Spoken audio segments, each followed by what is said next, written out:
આજે આપણે નાની ખુંબડી ગામ છે અને ત્યાંના ફાર્મર છે બલવંતસિંહ બાપુ જાડેજા.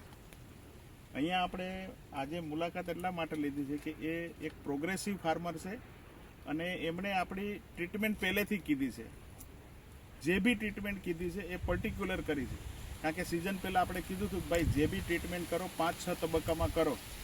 આંબાનું રેસ્ટિંગ પીરિયડ, જ્યારે તમે કેરી ઉતારી લીધા પછી જ્યારે ચોમાસું આવે ત્યારે રેસ્ટિંગ પીરિયડમાં શું કરવું, એના પછી રેસ્ટિંગ પીરિયડ પછી પ્રી ફ્લાવરિંગ માટે શું કરવું, ફ્લાવરિંગ માટે શું કરવું, સેટિંગ માટે શું કરવું, સાઇઝ ક્વોલિટી માટે શું, અને છેલ્લે હાર્વેસ્ટિંગ થાય ત્યારે શું.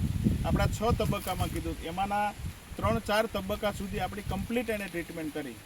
તો સૌથી પહેલાં આપણે પાયામાં બાપુ આપણે પાયામાં ઉત્પન્ન ખાતર, પછી પ્લાન્ટ બૂસ્ટર અને સુપર એ પછીના, પણ પાયામાં આપણું ઉત્પન્ન ખાતર, કેસરી ફોસ, ઇમેક્સ પાવર, આપણા 3 પ્રોડક્ટ પહેલાં પાયામાં આપણે અપાવડાવી હતી કે ભાઈ ઉત્પન્ન ખાતર પર પ્લાન્ટે 10 કિલો, કેસરી ફોસ છે 400 થી 500 ગ્રામ અને 50 ગ્રામ પ્રમાણે યુમેક્સ પાવર.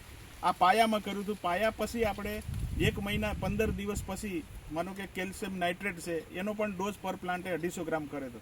એના પછી જ્યારે સેટિંગ વખતે એક ખાસ કરીને જ્યારે ફ્લાવરિંગ સેટિંગ થતું હતું ત્યારે, અને ફ્લાવર આવ્યા પછી ખેડૂતોને ઘણું બધું કીધું હતું. ફ્લાવર આવ્યા પછી 1 અંગૂઠા જેવડું ઇન્ફ્લોરન્સિસ નીકળે પછી દવા નથી કરવાની. એક જ ફાર્મર છે કે એમણે એ વખતે આપણી દવા આપણે કીધું કે નથી છાંટવાની તો નથી છાંટી, બરાબર ને?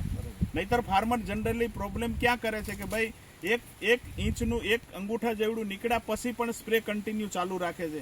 પણ આપણા ફાર્મરે કીધા પ્રમાણે એના પછી બિલકુલ સ્પ્રે નથી કર્યો. અને એ ક્યારે સારામાં સારો સ્પ્રે કર્યો હતો એમાં ડિફેન્સિયો અને થ્રિપ્સની જે દવા ફિપ્રોનિલને જે બી છાંટ્યું હતું એ કર્યો હતો, જેથી કરીને લોંગ ટાઈમ સુધી રિઝલ્ટ મળે.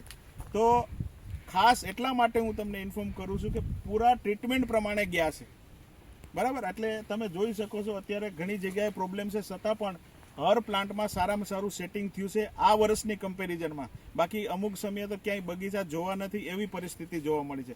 છતાં પણ એ સેટિંગ થયા પછી અત્યારે પણ 2 વખત આપણું પ્લાન્ટ બૂસ્ટર અને ઉત્પન્ન સુપર પણ એજ એક ખોરાક તરીકે ગયું છે આમાં, બરાબર ને બાપુ? તમે હેપી એકદમ? અને તમે એવું નહીં એક પ્લાન્ટ, તમે બધા પ્લાન્ટ તમે જોઈ શકો છો કે કેવડું પર પ્લાન્ટ.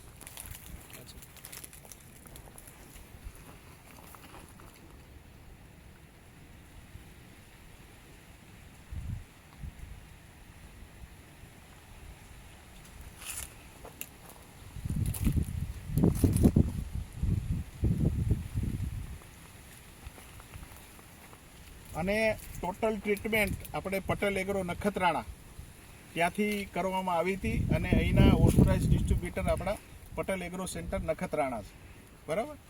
જય હિન્દ, જય ભારત.